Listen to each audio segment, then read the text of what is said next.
साथियों नमस्कार। आप सभी का बहुत बहुत स्वागत है ज्वाइन विद रोजगारशाला में।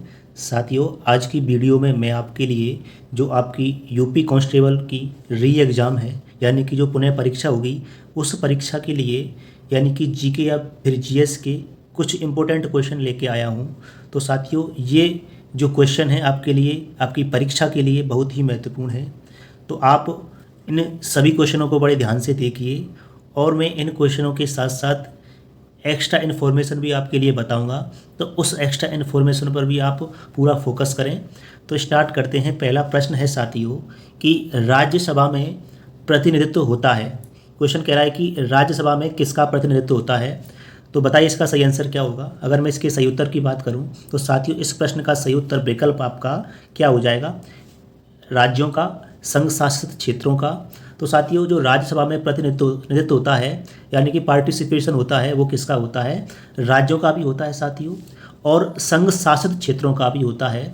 इसलिए इस प्रश्न का सही उत्तर विकल्प सी हो जाएगा यानी कि उपयुक्त में से दोनों। अब साथियों सुनिए मेरी बात करते हैं राज्यसभा की। तो राज्यसभा को साथियों अपर हाउस के नाम से भी जानते हैं।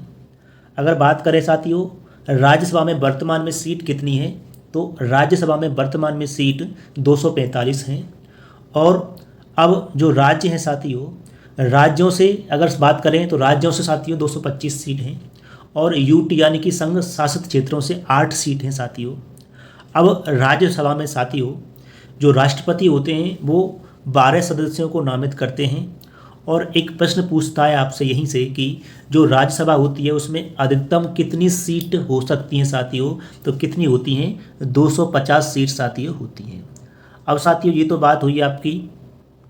इसके अलावा एक क्वेश्चन पूछता है कि जो भारत का संविधान है उसमें राज्यसभा की चर्चा किस अनुच्छेद में की गई है। तो आर्टिकल साथियों आर्टिकल आपका क्या, आर्टिकल 80 में, किस में, आर्टिकल 80 में भारत के संविधान में एक राज्यसभा होगी इसकी चर्चा की गई है। वहीं अगर बात करें आर्टिकल 89 की तो आर्टिकल 89 में सभापति यानी कि राज्यसभा के सभापति या उपसभापति की बात की गई है। ये पूछा गया प्रश्न है साथियों। वहीं बात करते हैं आर्टिकल 91 की। आर्टिकल 91 में बात की गई है कि उपसभापति सभापति का कार्य करता है यानी कि जब सभापति राज्यसभा में उपस्थित नहीं है तो उस समय उपसभापति सभापति का कार्य करेंगे साथियों। यानी कि अगला एक आर्टिकल आता है राज्यसभा से संबंधित आर्टिकल 97। तो आर्टिकल 97 में जो सभापति और उपसभापति होते हैं उनके वेतन के बारे में बात की जाती है। वहीं साथियों एक आर्टिकल आता है आपका 98 साथियों। आर्टिकल 98 में जो संसद सचिवालय होता है उसके बारे में बात की गई है साथियों। अब बात करते हैं अगले प्रश्न की। अगला प्रश्न क्या कहता है, अगले प्रश्न की बात करते हैं साथियों।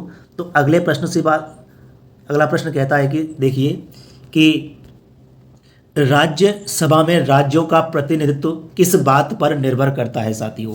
क्वेश्चन कह रहा है कि राज्यसभा में राज्यों का प्रतिनिधित्व किस बात पर निर्भर करता है। तो इसमें विकल्प ए है राज्य का क्षेत्रफल, और बी है राज्य की जनसंख्या, और सी है उपर्युक्त दोनों, और डी है उपर्युक्त दोनों में से कोई नहीं।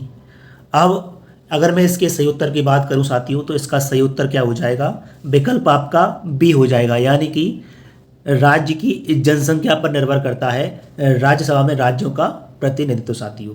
बात करते हैं अगले प्रश्न की। तो आपका अगला प्रश्न क्या कहता है, अगला प्रश्न कहता है, प्रश्न संख्या 3 है आपकी, कि निम्नलिखित युग्मों में से किसे राज्यसभा में समान प्रतिनिधित्व प्राप्त है साथियों। कहने का मतलब प्रश्न ये कह रहा है कि इनमें से कौन सा विकल्प ऐसा है जिसमें समान राज्यसभा में समान सदस्य संख्या है साथियों, यानी कि किन राज्यों की समान सदस्य संख्या है, ये प्रश्न कहना चाह रहा है। तो अगर मैं इस प्रश्न के सही उत्तर की बात करूं साथियों तो इसका सही उत्तर विकल्प आपका बी हो जाएगा यानी कि मध्य प्रदेश और गुजरात में साथियों समान प्रतिनिधित्व प्राप्त है साथियों। यानी कि जो गुजरात राज्य है उसमें 11 सदस्य हैं राज्यसभा में, कितने, 11 सदस्य हैं। और वहीं बात करते हैं मध्य प्रदेश की तो एमपी में भी साथियों कितने सदस्य हैं, 11 सदस्य ही हैं। अब साथियों मैं बात करता हूं अन्य राज्यों की। अब इसमें एक विकल्प दिया है आपके लिए, कौन सा, आंध्र प्रदेश और महाराष्ट्र। अगर मैं साथियों महाराष्ट्र की बात करता हूं तो राज्यसभा में महाराष्ट्र से कितनी सीट हैं? 19 सीट हैं साथियों। कितनी है? 19 सीट हैं। वहीं बात करता हूं आंध्र प्रदेश की, तो आंध्र प्रदेश से साथियों 11 सीट हैं। कितनी? 11 सीट हैं। वहीं बात करते हैं राजस्थान की, तो राजस्थान से साथियों कितनी सीटें हैं? 10 सीट हैं राज्यसभा में। कितनी? 10 सीट हैं। वहीं बात करते हैं साथियों किसकी? आपकी गुजरात की, तो गुजरात से कितनी है? 11 सीट है। कितनी? 11 सीट हैं। और वहीं बात करते हैं साथियों तमिलनाडु की, तो तमिलनाडु की कितनी सीट हैं? हमेशा याद रखेंगे तमिलनाडु से साथियों कितनी है? 18 सीट। राज्यसभा में कितनी सीट हैं? 18 सीट हैं। और वहीं बात करते हैं साथियों किसकी? वहीं बात करते हैं हम आपकी महाराष्ट्र की, तो महाराष्ट्र से कितनी सीटें हैं साथियों? 19 सीटें हैं। कहने का मतलब है साथियों, इसको मैं आगे बता रहा हूँ, आपसे ध्यान से सुनना।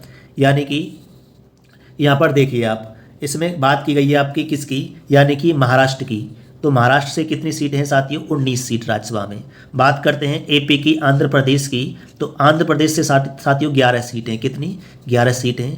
वहीं बात करते हैं साथियों एमपी की, तो एमपी में कितनी है साथियों? राज्यसभा से 11 सीटें हैं। और वहीं बात करते हैं हम किसकी? गुजरात की, तो गुजरात से साथियों हमेशा याद रखेंगे कितनी सीटें? 11 सीटें। ये बात हमेशा साथियों को याद रखनी है। वहीं बात करते हैं राजस्थान की, तो राजस्थान से साथियों कितनी सीटें हैं? 10 सीटें। ये प्रश्न पूछे जाते हैं। अब बात करते हैं साथियों आगे किसकी? तमिलनाडु की साथियों। किसकी? तमिलनाडु की बात करते हैं, तो तमिलनाडु से साथियों कितनी सीटें हैं? तो 19 सीटें। कितनी? 19 सीटें साथियों।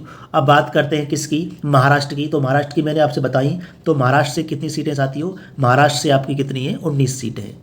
कहने का मतलब है तमिलनाडु से साथियों 18 सीट हैं और महाराष्ट्र से 19 सीटें राज्यसभा के अंदर। अब यहाँ से एक बात आपको हमेशा याद रखनी है, यानी कि कहने का मतलब क्या है?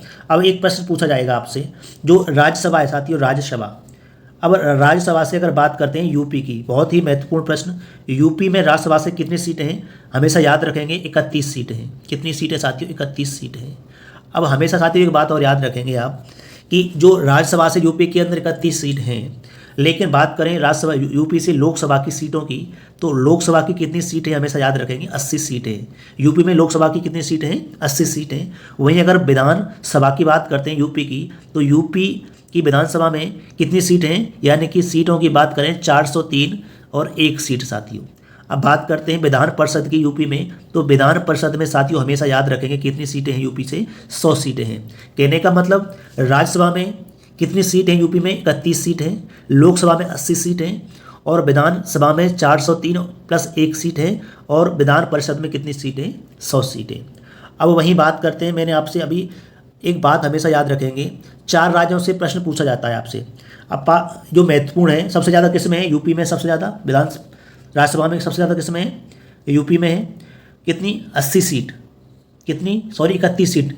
राज्यसभा में कितनी सीट है? 31 सीट। सेकंड नंबर पूछा जाएगा किस में है? महाराष्ट्र। दूसरे नंबर पर कौन सा राज्य आता है? महाराष्ट्र। कितनी सीटें साथियों? 19 सीट। वहीं बात पूछेगा तीसरे नंबर पर तमिलनाडु, कितनी सीटें? 18 सीटें हैं। वही बात करते हैं बिहार की, चौथे नंबर पर बिहार में कितनी सीटें हैं? तो हमेशा याद रखेंगे बिहार के अंदर साथियों कितनी सीटें हैं? 16 सीट। कितनी? 16 सीट। अब यहाँ से ये बात हो गई। तीसरी बात हमेशा याद रखेंगे साथियों, इसी प्रश्न की बात कर रहा हूँ मैं अभी, यानी कि जो आपने नाम सुना होगा 7 सिस्टर, यानी कि जो नॉर्थ ईस्ट वाले 7 राज्य हैं उनका आपने नाम सुना होगा। उनमें साथियों 7 राज्यों में एक राज्य को छोड़कर, किसको छोड़कर साथियों? असम को छोड़ करके। किसको? असम को छोड़ करके सभी 6 राज्यों में एक एक सीट राज्यसभा से है। कितनी? एक एक सीट, केवल असम को छोड़ करके। असम में साथियों राज्यसभा से कितनी सीटें? 7 सीटें। कितनी? 7 सीटें। केवल असम को छोड़ करके सभी राज्यों में, नॉर्थ ईस्ट वाले राज्यों में, सभी राज्यों में कितनी सीटें?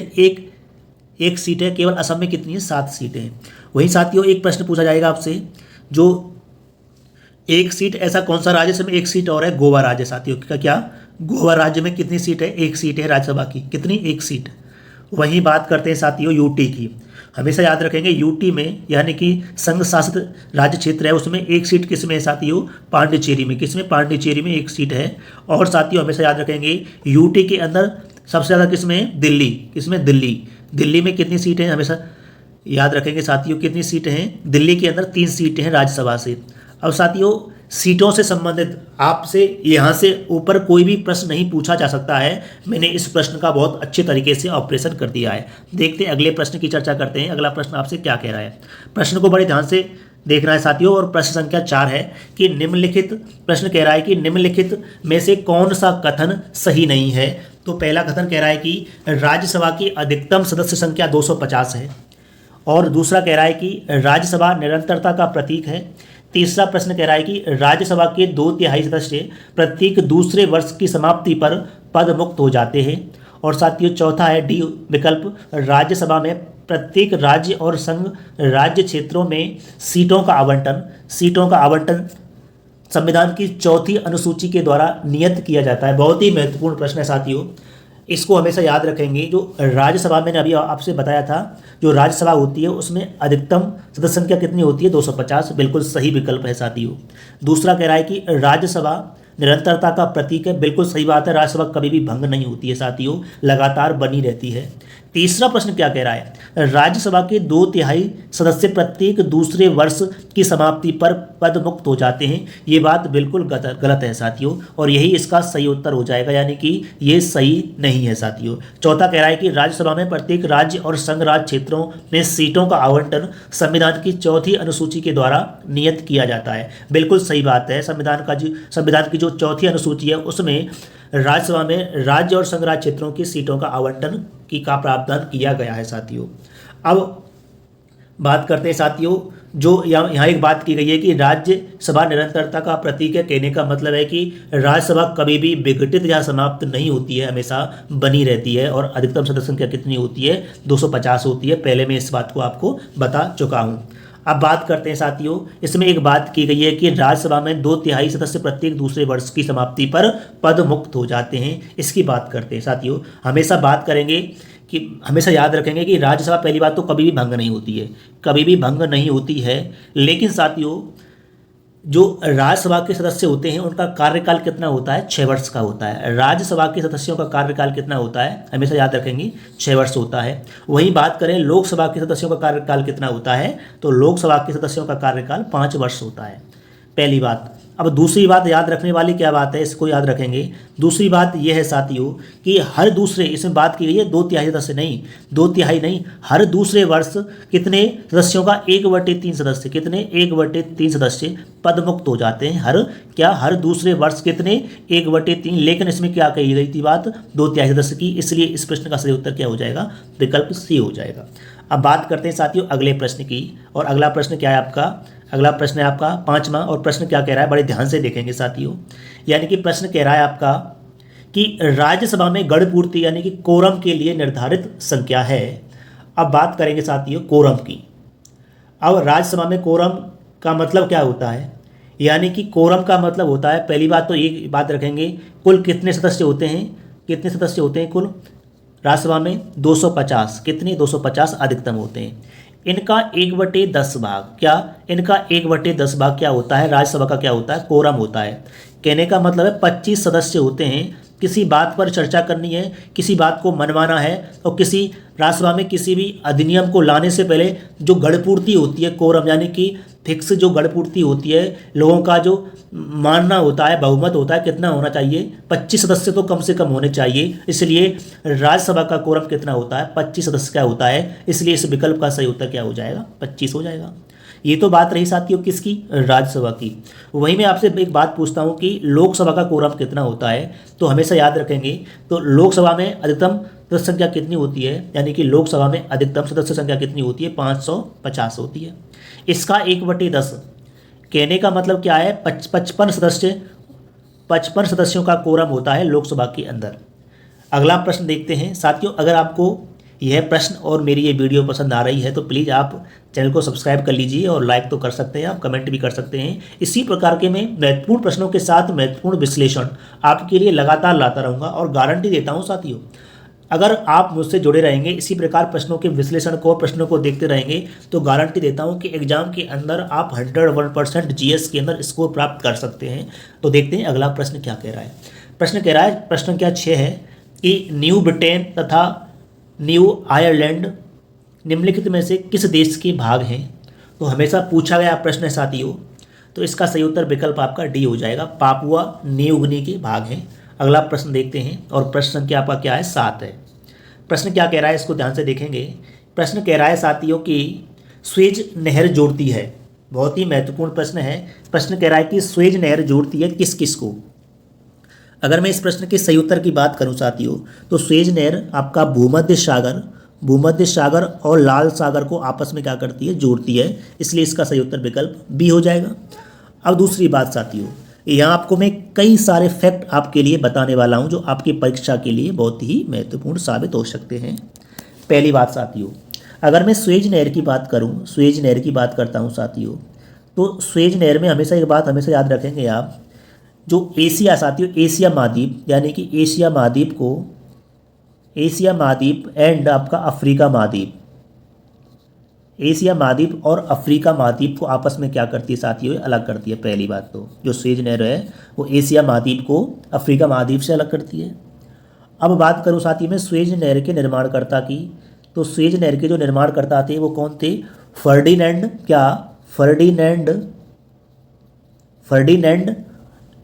लेसेप्स, फर्डिनेंड लेसेप्स क्या थे, इसके निर्माणकर्ता थे। और इसने कब की थी, 1900 साथियों, कब, 58 में इसका निर्माण किया था। अगली बात याद रखने वाली क्या बात है, इसको याद रखेंगे कि जो स्वेज नहर का जो राष्ट्रीयकरण 1956 में इसका राष्ट्रीयकरण किया गया था, 1956 में इसका राष्ट्रीयकरण स्वेज नहर का किया गया था। और स्वेज जो नहर है वो कहाँ पर है, मिस्र देश में स्थित है। कहाँ पर, मिस्र देश में स्थित है। तीसरी बात, जो स्वेज नहर है इसकी लंबाई की बात करते हैं तो स्वेज नहर की लंबाई आपकी कितनी है, 193 किलोमीटर, कितनी, 193 किलोमीटर इसकी लंबाई है। और इस स्वेज नहर पर दो बंदरगाह हैं, वो हमेशा याद रखेंगे कौन कौन से, एक आपका पोर्ट सईद बंदरगाह है आपका, और एक है साथियों आपका पोर्ट स्वेज, पोर्ट स्वेज, ये पोर्ट स्वेज यानी कि स्वेज नदी पर बने गए दो बंदरगाह कौन कौन से हैं, पोर्ट सईद और पोर्ट स्वेज साथियों। अब दो प्रश्न और पूछे जाएंगे आपको यहाँ से कि ये तो स्वेज नहर की बात मैंने आपसे की, एक प्रश्न पूछा जाएगा कि कील नहर, कील नहर, एक आपकी है कील नहर। अब कील नहर की बात करें तो कील नहर साथियों आपका उत्तरी सागर को, किसको, उत्तरी सागर को बाल्टिक सागर से, किससे, उत्तरी सागर को बाल्टिक सागर से अलग करती है। और जो कील नहर है साथियों वो कहाँ पर है, जर्मनी राज्य देश में स्थित है, जर्मनी में स्थित है। वहीं एक प्रश्न आ जाता है पनामा नहर। अगर मैं पनामा नहर की बात करें साथियों, तो पनामा नहर साथियों किस देश में, पनामा ही देश में है। पनामा नहर पनामा देश में स्थित है। और यह कैरिबियन सागर, कैरिबियन सागर को साथियों प्रशांत महासागर से अलग करती है। यानी कि कैरिबियन सागर को प्रशांत महासागर से कौन सी नहर अलग करती है, पनामा नहर अलग करती है। ये इसके महत्वपूर्ण प्रश्न बन सकते हैं साथियों। अगला प्रश्न देखते हैं। अगला प्रश्न क्या कह रहा है, प्रश्न संख्या 8 है और प्रश्न कह रहा है साथियों कि निम्नलिखित में से कौन सा तारा पृथ्वी के सर्वाधिक समीप है। बहुत ही महत्वपूर्ण प्रश्न है साथियों। इस प्रश्न से मैं आपके बहुत सारे फैक्ट क्लियर करने वाला हूं। अगर मैं इसके सही उत्तर की बात करूं तो इसका सही उत्तर क्या हो जाएगा, पृथ्वी के सबसे निकटतम तारा कौन सा है, सूर्य है साथियों। इसलिए इसका सही उत्तर विकल्प सी हो जाएगा। अब बात करते हैं साथियों पहले नंबर पर कौन सा है, पृथ्वी के निकट सूर्य है। वहीं अगर मैं दूसरे नंबर की बात करूं तो पृथ्वी के दूसरे नंबर पर निकट कौन सा तारा है, प्रॉक्सिमा सेंचुरी। कौन सा, प्रॉक्सिमा सेंचुरी साथियों, प्रॉक्सिमा सेंचुरी। अगर मैं तीसरे नंबर की बात करता हूं कि पृथ्वी के तीसरे नंबर पर निकटतम तारा कौन सा है आपका, ये आपका साइरस। कौन सा, साइरस तारा, साइरस। और साथियों ये सबसे चमकीला तारा है। ये सबसे चमकीला तारा कौन सा पूछता है, ये सबसे चमकीला तारा कौन सा है, तो साइरस है। अगर मैं चौथे नंबर पर बात करता हूँ तो चौथे नंबर पर सबसे निकटतम तारा कौन सा है, ये आपका साथियों प्रेसियन, इसका नाम क्या है, प्रेसियन तारा, प्रेसियन तारा। और बात करें साथियों पांचवा सबसे निकटतम तारा कौन सा है, तो हमेशा याद रखेंगे पांचवा सबसे निकटतम तारा कौन सा है, तो ये है साथियों कौन सा, वेगा अभिजीत। कौन सा, अभिजीत, वेगा अभिजीत। अब ये क्यों महत्वपूर्ण है इसको याद रखेंगे। तो ये एक पहला तारा है, ये ऐसा पहला तारा है जिसका फोटो खींचा गया था साथियों। और इस प्रश्न को यूपीएससी परीक्षा में भी पूछा गया है। इस प्रश्न को यूपीएससी की परीक्षा में पूछा गया था कि ऐसा हमारे सौरमंडल में कौन सा तारा है जिसका पहली बार फोटो खींचा था साथियों, तो ये कौन सा तारा था, वेग अभिजीत। तो साथियों हमेशा याद रखेंगे इस प्रश्न का सही उत्तर क्या हो जाएगा, विकल्प सी हो जाएगा। यानी कि पृथ्वी के निकटतम सर्वाधिक कौन सा तारा है, सूर्य है, विकल्प सी सही है। अब इस प्रश्न से संबंधित महत्वपूर्ण जानकारियां और क्या हो सकती हैं, बात करते हैं साथियों, बात करेंगे सूर्य की। सूर्य की बात करते हैं कि सूर्य में क्या क्या होता है। सूर्य से जितने भी महत्वपूर्ण प्रश्न होंगे वो यहीं से पूछे जाएंगे। अगर बात करें सूर्य की, तो सूर्य क्या है साथियों? सूर्य एक तारा है। क्या है? सूर्य एक तारा है। सूर्य क्या साथियों? एक तारा है। अब तारे के साथ बात करते हैं, इस सूर्य में ऊर्जा का कारण क्या है साथियों? पूछता है कि सूर्य में ऊर्जा का कारण क्या है। अगर मैं सूर्य में ऊर्जा के कारण की बात करूं तो इसका नाभिकीय संलयन है, यानी कि नाभिकीय संलयन की प्रक्रिया के द्वारा नाभिकीय संलयन की प्रक्रिया के द्वारा नाभिकीय संलयन की प्रक्रिया के द्वारा सूर्य में ऊर्जा प्राप्त होती है। सूर्य में क्या होती है? ऊर्जा पैदा होती है नाभिकीय संलयन की प्रक्रिया के द्वारा। तीसरी बात क्या पूछेगा इसमें आपसे? तीसरी बात इसमें क्या पूछेगा कि सूर्य की पृथ्वी से दूरी कितनी है? सूर्य की पृथ्वी से दूरी पूछता है हमेशा। सूर्य की पृथ्वी से दूरी, अगर मैं सूर्य की पृथ्वी से दूरी की बात करूं तो कितनी है साथियों? 14 क्या है? 96 किलोमीटर। ये आपकी सूर्य की पृथ्वी से दूरी है। कितनी? 14.96 किलोमीटर।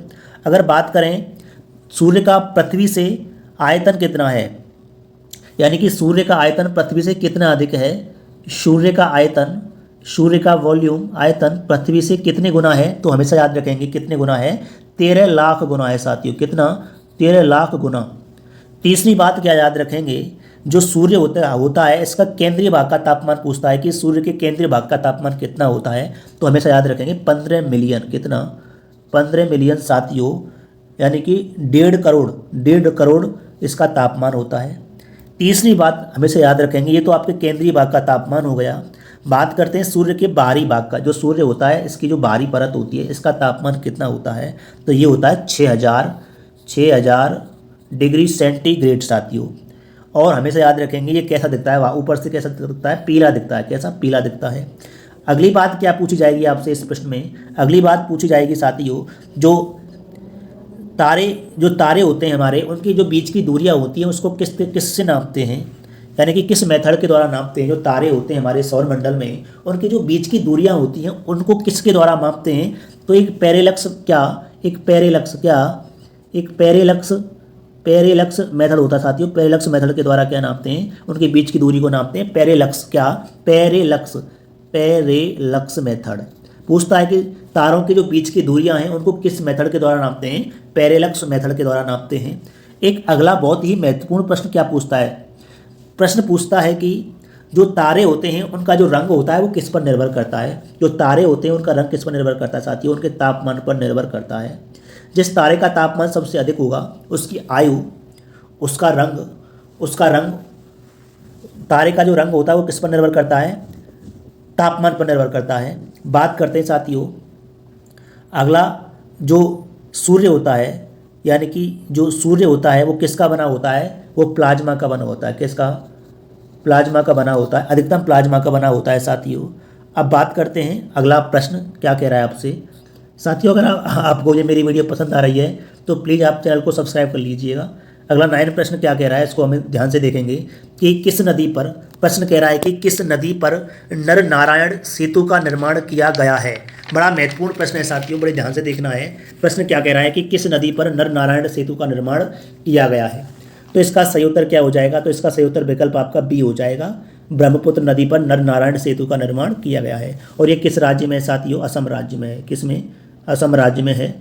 अब यहाँ से क्या पूछता है? बहुत ही महत्वपूर्ण प्रश्न क्या पूछेगा उनको हमेशा याद रखेंगे। यहाँ से एक प्रश्न पूछेगा आपसे कि जो भूपेन हजारिका सेतु बांध, यानी कि भूपेन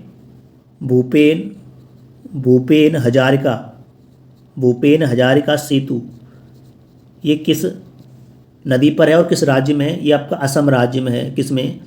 असम राज्य में है और लोहित नदी पर है साथियों। कहाँ? असम राज्य में और लोहित नदी पर है। एक पूछता है साथियों आपसे अगला प्रश्न, इसमें क्या पूछेगा? एक बांध सेतु आता है सिद्धो कान्हो।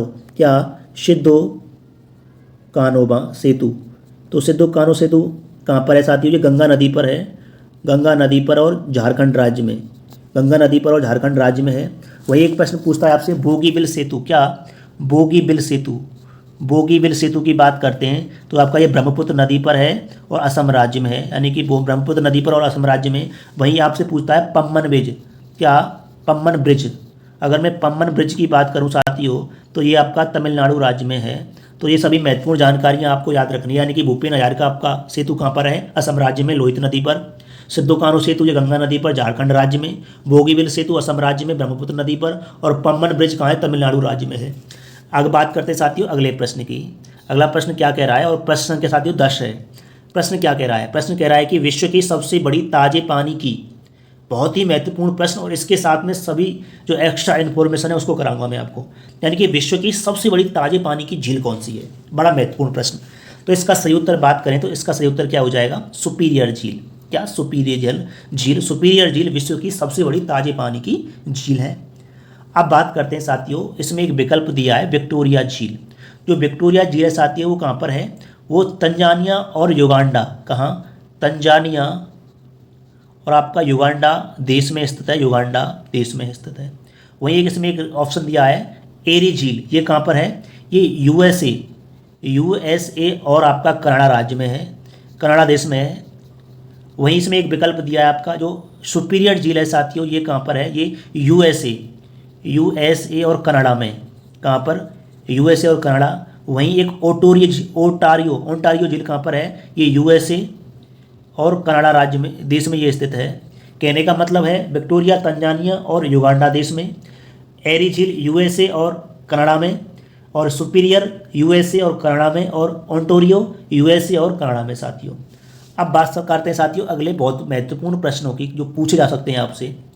जैसे कि एक प्रश्न पूछा जाएगा आपसे यहीं, क्या कि ह्यूरॉन झील कहाँ पर है, पूछता है जो यूएसए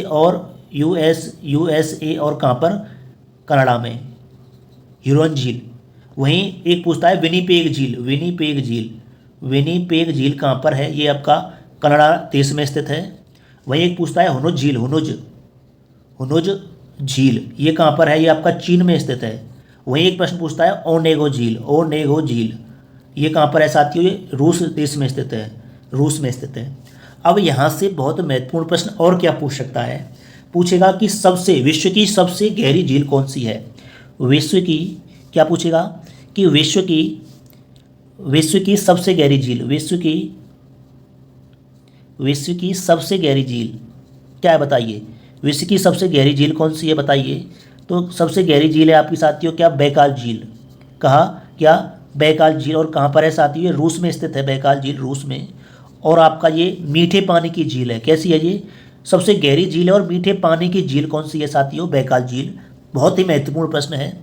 अब क्या पूछेगा अगला प्रश्न पूछेगा कि दूसरी, पहली तो सबको पता होती है, लेकिन बात करते साथियों दूसरी सबसे गहरी झील, यानी कि सेकंड नंबर की गहरी झील कौन सी है, दूसरी सेकंड नंबर की, ये आपके साथियों क्या, टांगानिक झील है साथियों। और ये तंजानिया और जाम्बिया में, कहाँ, तंजानिया और जाम्बिया में स्थित है साथियों। वहीं यहाँ से आपसे एक प्रश्न और पूछेगा। प्रश्न क्या पूछेगा कि सबसे ऊंचाई पर स्थित विश्व की सबसे ऊंचाई पर स्थित झील कौन सी है। तो ये पूछेगा बहुत महत्वपूर्ण, ओजस, कौन सी, ओजस डेल सलाडो, क्या, सलाडो। और ये कहाँ पर है, अर्जेंटीना और आपका चिली देश में स्थित है। यानी कि विश्व की सबसे ऊंचाई पर स्थित झील कौन सी है, ओजस डेल सलाडो, ये अर्जेंटीना और चिली में स्थित है। एक प्रश्न और पूछ सकता है यहाँ से आपसे, क्या, एक प्रश्न ये पूछेगा साथियों, हमेशा याद रखेंगे। एक प्रश्न क्या पूछेगा, एक प्रश्न ये पूछेगा कि सबसे ऊंची नौकागम्य झील कौन सी है, सबसे ऊंची नौकागम्य झील, वही फैक्ट करा रहा हूँ साथियों जो आपके एग्जाम में पूछे गए और पूछे जाने की संभावना है। नौकागम्य झील कौन सी है, तो नौकागम्य झील है आपकी टिटिकाका झील, क्या, टिटिकाका झील। और कहाँ पर है साथियों, ये कहाँ पर है, ये आपका पेरू और बोलीविया में, कहाँ, पेरू और बोलीविया में साथियों ये स्थित है। वहीं एक अगला प्रश्न क्या पूछ सकता है आपसे, अगला प्रश्न पूछ सकता है कि सबसे बड़ा झील, यानी कि सबसे बड़ी झील कौन सी है। क्या, सबसे बड़ी झील की बात करते हैं, ये सबसे बड़ी झील कौन सी है, विश्व की सबसे बड़ी झील, बहुत महत्वपूर्ण है, विश्व की सबसे बड़ी झील कौन सी है। तो ये कैस्पियन सागर है, क्या, कैस्पियन सागर झील, क्या, कैस्पियन सागर झील है साथियों। और ये खारे पानी की झील है, कैसे पानी की है, ये खारे पानी की झील है और इसकी लवणता कितनी है? 140% इसकी लवणता है साथियों। और ये किस देश में स्थित है? ये आपके रूस देश में स्थित है, हमेशा याद रखने वाली बात है। और रूस में है और अजरबैजान में है। रूस, अजरबैजान, ईरान और तुर्कमेनिस्तान, ये साथियों कहाँ है? ये आपकी जो सबसे बड़ी झील कौन सी है? ये कैस्पियन सागर है, खारे पानी की झील है और इसकी लवणता 140% है और ये रूस में स्थित है। और रूस के अलावा अजरबैजान में भी है, ईरान में भी है और तुर्कमेनिस्तान में भी है। अब साथियों, मैंने 10 प्रश्न आपके लिए कराए, बड़े महत्वपूर्ण प्रश्न थे साथियों। अगर आपको मेरी ये वीडियो पसंद आई और क्वेश्चन पसंद आ रहे हैं और उनके साथ साथ जितना भी विश्लेषण पसंद आ रहा है, तो वीडियो को लाइक कर देना, चैनल को सब्सक्राइब कर देना। और अगर पसंद आती है तो कमेंट में लिख सकते हैं कि हाँ सर, हाँ हमको आपकी वीडियो पसंद आई। इसी प्रकार की मैं वीडियो आपके लिए, यानी इसी प्रकार के प्रश्न और प्रश्नों के साथ विश्लेषण लगातार लाता रहूँगा। तो आप चैनल पर बने रहिए, अपनी परीक्षा की तैयारी कीजिए बेस्ट कंटेंट के साथ में। तो साथियों, फिर मिलते हैं अगली वीडियो में। तब तक के लिए साथियों, जय हिंद, जय भारत।